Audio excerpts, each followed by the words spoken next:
Welcome to the Tibetan Plateau, a vast geographic region in the heart of Asia, spanning more than half the size of the European Union. Despite its immense size, this area is home to only around 5 million people, less than the population of Slovakia. This remoteness and sparse population aren't what make the region important. It's the strategic significance that sets Tibet apart. Tibet is home to tens of thousands of glaciers nestled high in the mountains, collectively storing the third largest reserve of fresh water on the planet, surpassed only by the North and South Poles. Additionally, the sources of some of the world's mightiest rivers begin here, including the Yangtze, Yellow, and Mekong rivers. These are the three longest rivers on the Asian continent and rank 3rd, 6th, and 12th longest in the world, respectively. The Yangtze and Yellow rivers flow east from Tibet toward the Pacific Ocean, entirely within the People's Republic of China. Hundreds of millions of Chinese people live downstream within these river basins, and the Yangtze River Delta alone accounts for about 20% of China's GDP. These rivers are vital arteries supplying China's huge and thirsty population, making the control of their sources in Tibet a critical matter of national security for Beijing. However, the Mekong River tells a different story. Unlike the Yangtze and Yellow rivers, the Mekong flows south through multiple countries, including China, Myanmar, Laos, Thailand, Cambodia, and Vietnam, before emptying into the South China Sea. This 4,500-kilometer-long river is the primary source of fresh water for nearly 70 million people across Southeast Asia and provides almost 20% of the world's freshwater fish supply, making it critical for the region's life and economy.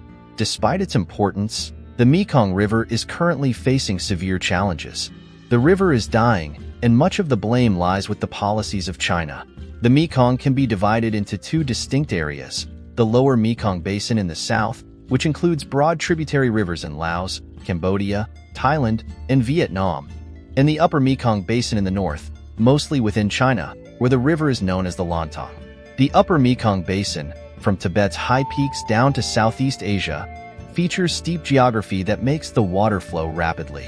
This fast flow, while historically making the river unsuitable for navigation and trade, has recently made it an ideal location for constructing dams to harvest hydroelectric power. Today, there are more than 200 dams planned or constructed across the southern basin's tributaries. However, only 2 dams have been built directly on the lower Mekong's main course, leaving it relatively free-flowing. In contrast, the upper Mekong, or Lansong, in China has seen a rapid increase in dam construction. Since the 1990s, China has built 11 dams on the Lansong, with more planned. 2 of these dams are large storage dams that hold vast amounts of water. The cumulative effect of these dams is profound. The 11 existing dams generate an impressive 31,605 megawatts of power, significantly more than the dams in the lower basin.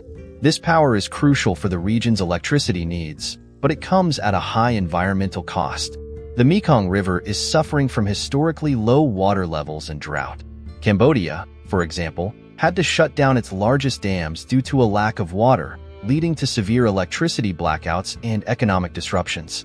Additionally, lower water levels have allowed saltwater from the South China Sea to intrude into the Mekong River Delta in southern Vietnam, devastating farmland and depleting fish stocks by up to 90%.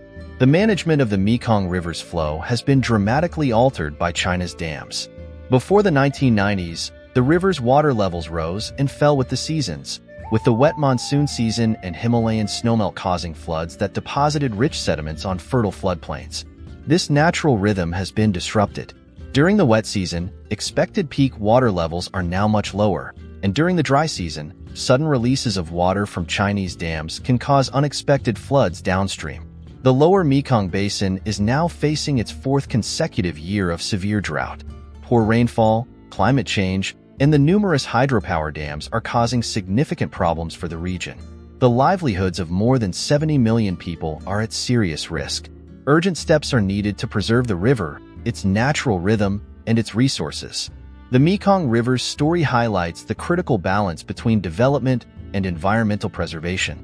As the region continues to grapple with these challenges, cooperative management and sustainable practices will be essential for the future.